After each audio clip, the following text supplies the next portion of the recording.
우리 함께 하나님의 말씀을 보겠습니다. 사무엘상 27장 1절에서 28장 2절까지입니다.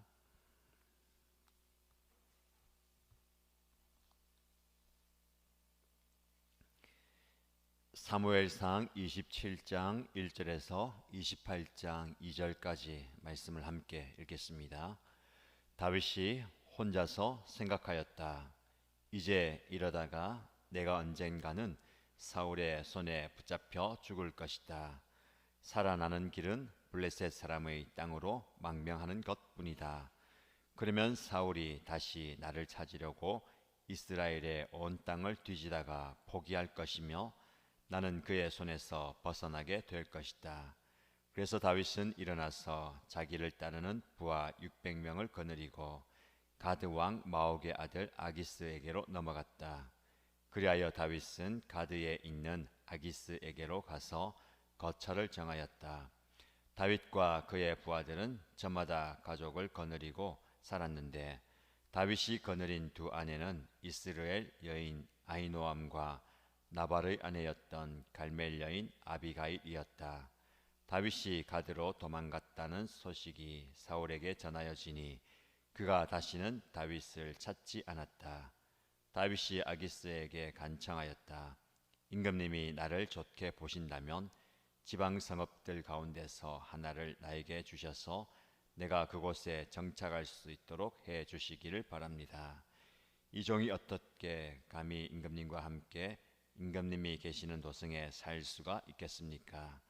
그러자 아기스는 그날 당장 시글락을 다윗에게 주었다. 그래서 시글락이 이날까지 유다 왕들의 소유가 되었다. 다윗이 블레셋 사람의 지역에서 거주한 기간은 1년 넉 달이었다. 바로 그 기간에 다윗은 부하들을 거느리고 다니면서 그술 사람과 기르스 사람과 아말렉 사람을 습격하곤 하였다. 그 사람들은 오래전부터 수르 광야와 이집트 국경선에 이르는 전 지역에서 살고 있었다.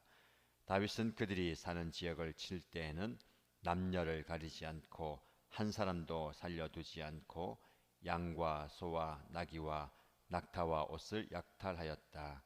약탈물을 가지고 아기스에게로 돌아가면 아기스는 의뢰 그대들이 오늘은 어디를 습격하였소 하고 묻고 그럴 때마다 다윗은 유다의 남쪽 지역을 털었다느니 여라무엘 족속의 남쪽 지역을 털었다느니 또는 겐 족속의 남쪽 지역을 털었다느니 하는 식으로 대답을 하곤 하였다.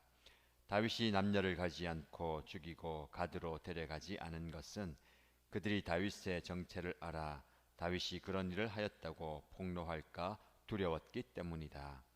다윗은 블레셋 사람의 지역에 거주하는 동안 언제나 이런 식으로 처신하였다. 아기스는 다윗의 말만 믿고서 다윗이 자기 백성 이스라엘에게서 그토록 미움받을 짓을 하였으니 그가 영영 자기의 종이 될 것이라고 생각하였다. 그럴 즈음에 블레셋 사람이 이스라엘에 쳐들어가려고 모든 부대를 집결시켰다. 그러자 아기스가 다윗에게 말하였다. 귀관이 나와 함께 출정하여야 한다는 것을 알고 있을 줄 아오. 귀관은 부하들을 거느리고 직접 출정하시오. 다윗이 아기스에게 대답하였다. 그렇게 하겠습니다. 이 종이 무엇을 할 수 있는지 임금님이 아시게 될 것입니다. 아기스가 다윗에게 말하였다. 좋소, 귀관을 나의 종신 경호대장으로 삼겠소. 아멘. 다윗을 죽이려 했던 사울이 다윗의 호의를 받고 이제는 그의 칼을 거두고 자기의 궁전으로 돌아갑니다. 그러면서 이제 다시는 너를 뒤쫓지 않을 것이고 죽이지 않을 것이다 라고 약속하지만 다윗은 그 사울의 그 약속이 공허한 말이다 라는 것을 압니다. 또 언젠가는 기회가 되면 자기를 붙잡기 위해서 죽이기 위해서 군사를 일으킬 것이다 라는 것을 염두에 두었습니다. 그런데 그런 그의 염두가 결국 큰 화를 부릅니다. 아무리 생각해도 이 사울의 소나기에서 벗어날 방법이 없습니다. 유다 땅 안에서 이리저리 피한들 누군가는 자신의 정체를, 자신의 걸음을 사울에게 이를 것이고, 그 말을 들은 사울은 다시 분노하면서 자기를 죽이려고 쫓아올 것이다 라는 생각이 다윗의 머릿속에, 마음속에 가득했습니다. 그 생각은 사울을 향한 두려움, 그리고 앞날에 대한 두려움으로 바뀌게 됩니다. 사울의 지금까지의 행보를 보면 여전히 언젠가는 자기를 죽이러 올 것이고, 나는 그의 추격의 칼을 피해서 또 광야를 여기저기 다니게 될 것이다. 그런데 가만히 보니까 자기를 따르는 무리들도 상당수입니다. 그들을 사울의 공격으로부터 보호해야 되는 책임이 있고, 그것뿐만 아니라 그들을 먹이고 입히고 보살펴야 하는 책임이 있습니다. 이러다가는 안 되겠다. 오늘 1절 말씀 보시면 다윗이 혼자서 생각하였다. 곰곰이 어떻게 이 어려움을 타개할 것인가를 깊이 묵상했다라는 겁니다. 이제 이러다가는 내가 언젠가는 사울의 손에 붙잡혀 죽을 것이다. 여러 가지 생각이 들었을 겁니다. 어떻게 이 문제와 어려움을 극복해 볼 것인가? 문제를 해결하기 위한 방법은 무엇인가? 그 마음에 불안과 염려와 두려움이 계속해서 새로운 해결책을 찾게 됩니다. 결국 그는 이 길밖에 없다라고 생각하지요. 살아나는 길은 블레셋 사람의 땅으로 망명하는 것뿐이다. 그러면 사울이 다시 나를 찾으려고 이스라엘의 온 땅을 뒤지다가 포기할 것이다. 결국 나는 그의 손에서 벗어날 수 있을 것이다. 이스라엘에서 아예 벗어나서 블레셋 땅에 머물게 된다면 나를 찾지도 않을 것이고, 그렇게 되면 사울이 나를 포기하게 될 것이다 라는 생각에 이르게 됩니다. 결국 그 생각에 따라서 그런 행동을 이렇게 하죠. 일어나서 자기를 따르는 부하 600명 모두를 거느리고 가드 지역으로 넘어갑니다. 그곳에 망명을 요청하지요. 여러분, 가드는 완전히 블레셋 지역입니다. 일전에 다윗과 전쟁을 치렀던 블레셋 장수 골리앗의 고향이 가드이고요. 가드 땅에 들어갔던 기억이 있습니다. 아기스 왕을 전에 만났죠. 혼자 이리저리 정처 없이 방황하다가 아기스에게로 가서 자신을 알아보는 그 사람들 앞에서 미친 채 하면서 침을 흘렸던 기억이 있던 곳입니다. 그러니 살기 위해서 또 그가 거느린 이 사람들을 책임지기 위한 명분으로 다시 한번 그 땅에 들어갑니다. 전과는 다른 모습이죠. 그때는 행색이 초라하고 살기 위해서 미친 채를 해야 될 정도로 볼품없는 모습입니다. 그래서 지금은 그와 함께한 600명의 장정들과 어느 정도 세력을 가지고 그 땅에 들어갑니다. 가드왕 아기스가 볼 때 이 다윗이 사울을 등지고 민족을 등지고 어느 정도 군사력을 가지고 망명을 요청하기에 그를 흔쾌히 받아줍니다. 자기에게 유익이 있을 것 같기 때문입니다. 그거는 그곳에서 1년 4개월을 지내게 됩니다. 오늘 본문의 말씀을 통해서 우리는 두 가지를 생각해 볼 수 있는데요. 첫 번째는 아무리 말씀을 찾아보아도 다윗이 하나님께 묻고 하나님의 뜻을 구하는 장면은 나오지 않습니다. 곰곰이 고민하고 생각하고 내린 결정이 블레셋으로의 망명입니다.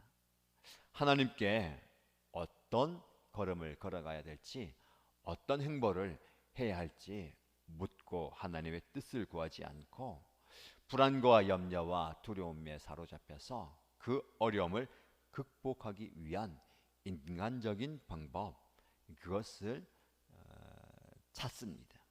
그리고 내린 결론이 블레셋으로의 망명입니다.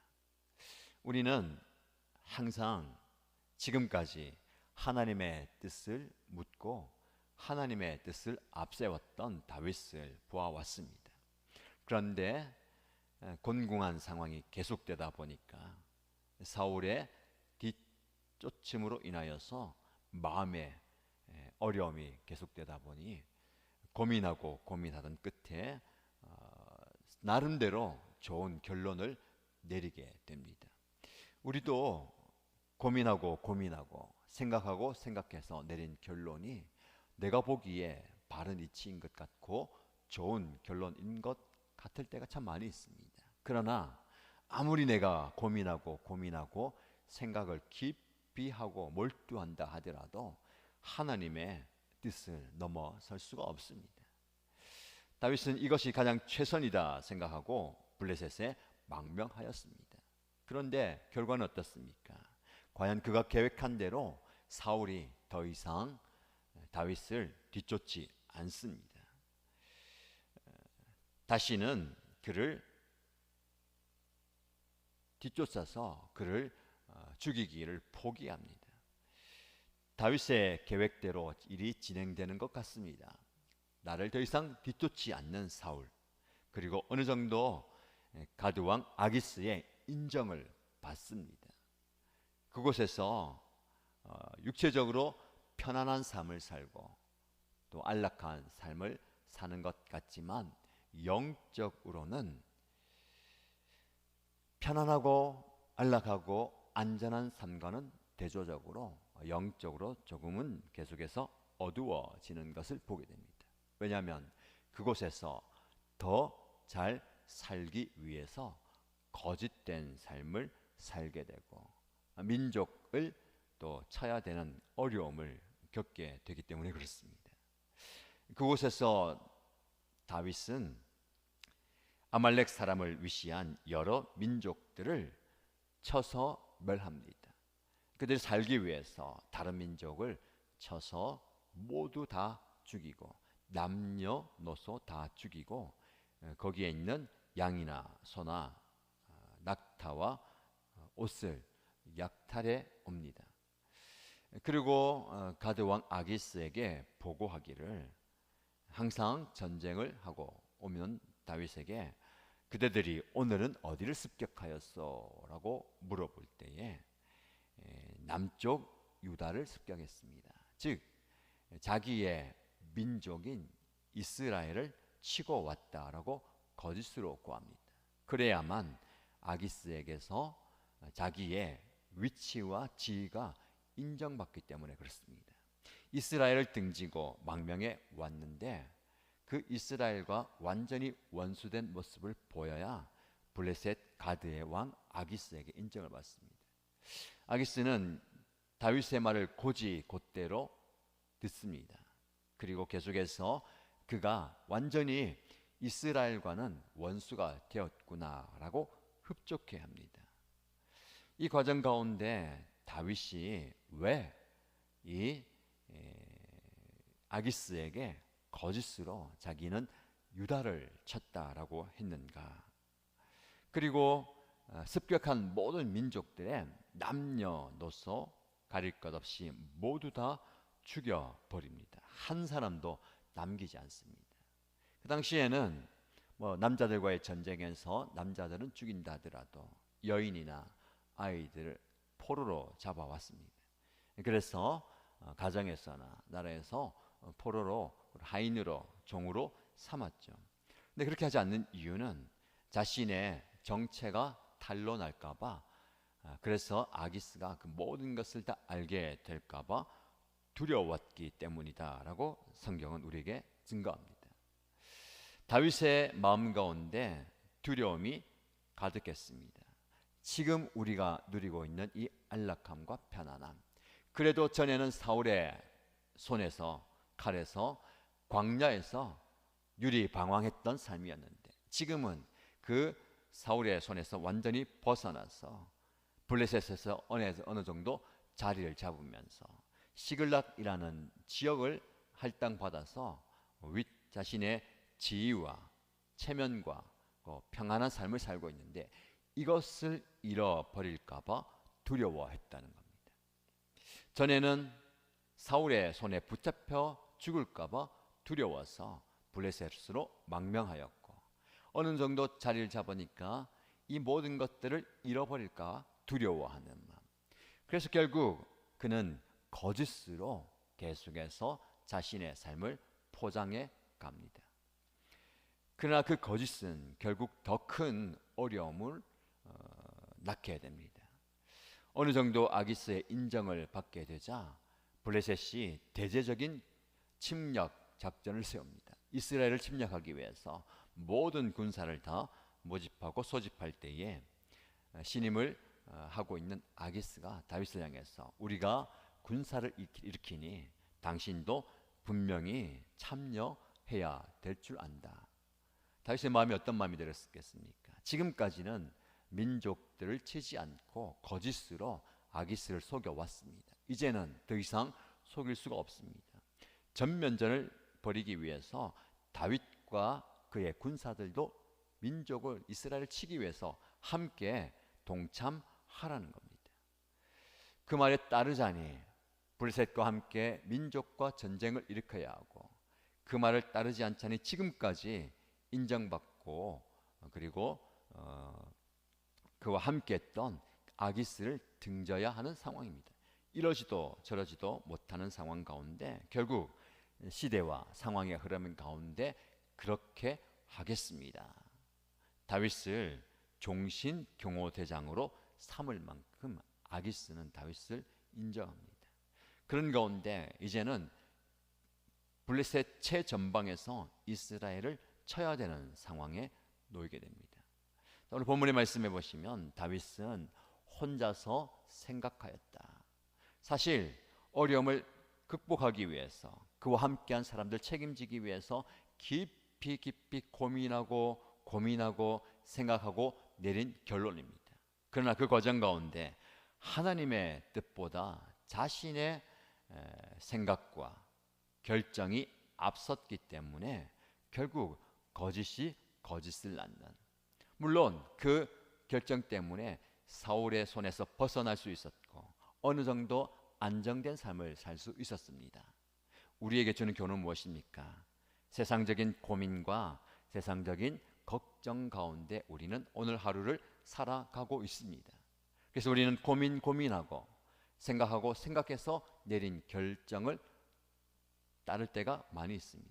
그러나 그 가운데 하나님의 뜻이 하나님께 기도하는 것이 빠진다면 어느 정도 문제가 해결될 수 있고 내가 계획한 대로 일이 진행된다 하고 그리고 내가 생각했던 것 이상으로 편안한 삶이 나에게 찾아온다 하더라도 그것을 지키기 위해서 우리는 또 다른 인간적인 방법들을 다 동원해야 될 겁니다.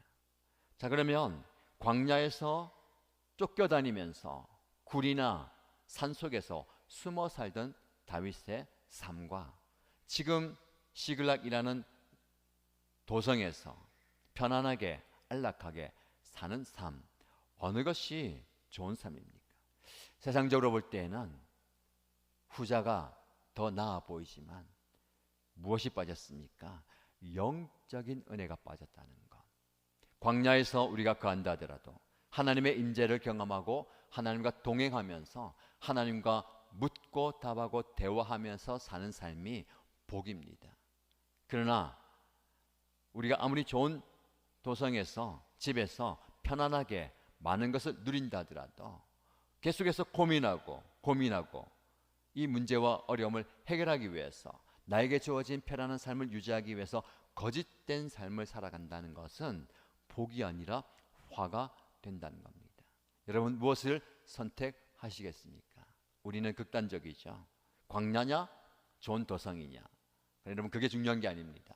광야이냐 집이냐 산속이냐 굴속이냐 도성이냐 이것을 선택하라는 것이 아닙니다. 하나님과 함께 동행하느냐 하나님과 동행하지 않고 내가 내 삶을 없지도 않느냐, 이 문제입니다. 그리스도인들은, 하나님의 사람은 내 처한 상황, 내가 선택할 수 있는 현실보다 하나님이 우선입니다. 하나님께서 나의 삶 가운데 역사하시도록, 나의 삶 가운데 인도하시고 주장하시도록 내어 드리는 삶이 중요합니다. 그래서 우리는 하나님이 이끄시는 대로 가야 합니다. 하나님이 광야로 이끄시면 광야로, 블레셋으로 이끄시면 블레셋으로, 이스라엘로 이끄시면 이스라엘로 가는 것이 그리스도인의 삶입니다. 하나님의 인도를 제쳐놓고, 하나님 블레셋이 낫겠네요, 나는 그리로 갈게요, 그렇게 갈 수 있도록 길을 열어주시고 상황을 만들어주시고 인도해 주십시오 라고 구하는 것이 아니라, 하나님 어디로 갈까요? 무엇을 할까요? 어떻게 할까요? 먼저 묻는 모습이 우리에게 필요합니다. 말씀을 기억하시면서 매 순간 상황 가운데 하나님께 물어보시고 하나님의 응답을 받으시길 바랍니다. 그 걸음이 광야의 걸음이든 블레셋로의 걸음이든 유다로의 걸음이든 하나님이 말씀하셨다면 순종함으로 하나님과 함께 걸어가는 오늘 하루의 삶이 되시기를 주님의 이름으로 축복합니다. 기도하겠습니다. 하나님 아버지, 다윗은 문제를 극복하기 위해서 혼자서 고민하고 생각해서 내린 결론이 블레셋으로의 망명의 길이었습니다. 그 선택이 좋은 결과를 가져온 것 같지만 그 선택의 결과를 유지하기 위해서 거짓된 삶을 살고 또 침략의 삶을 살았습니다. 그리고 그것을 잃어버릴까 봐 두려움에 사로잡혀 살았습니다. 그런 모습을 보면서 우리의 삶을 돌아봅니다. 우리도 하나님께 묻기보다는, 하나님의 뜻을 구하기보다는 내가 내린 결론대로 하나님께서 이끌어 달라고, 하나님께서 채워달라고 기도하고 간구했던 우리의 모습입니다. 내가 가진 것, 내가 누리는 것 잃어버릴까 두려워서 하나님의 뜻보다는 그 지키기 위해서 전전긍긍했던 우리의 삶은 아닙니까? 하나님, 잠시 하나님의 말씀 앞에 모든 것을 내려놓고 하나님의 뜻을 구하고 하나님이 원하시는 바대로 걸어가는 우리의 삶이 되게 하여 주옵소서. 오늘 어떤 상황을 만나든 내 판단이 아니라 하나님의 뜻을 묻고 따르는 지혜로운 사람이 다 되게 하여 주옵소서. 하나님의 말씀을 통해서 깨닫게 하신 것 붙들고 하루하루 살아가는 우리의 삶이 되게 하여 주옵소서. 은혜 위에 거하는 우리의 모습 되기를 원하며 예수님의 이름으로 기도합니다. 아멘. 기도하실 때에 또 이 한 주간 은혜 사모하면서 기도하시고, 특별히 금요일, 토요일, 주일 있는 가정교회 행복축제 부흥회 가운데 은혜 주시도록, 또 은혜 넘치는 시간 될 수 있도록 기도하시고 개인의 기도의 제목으로 기도하시길 바랍니다.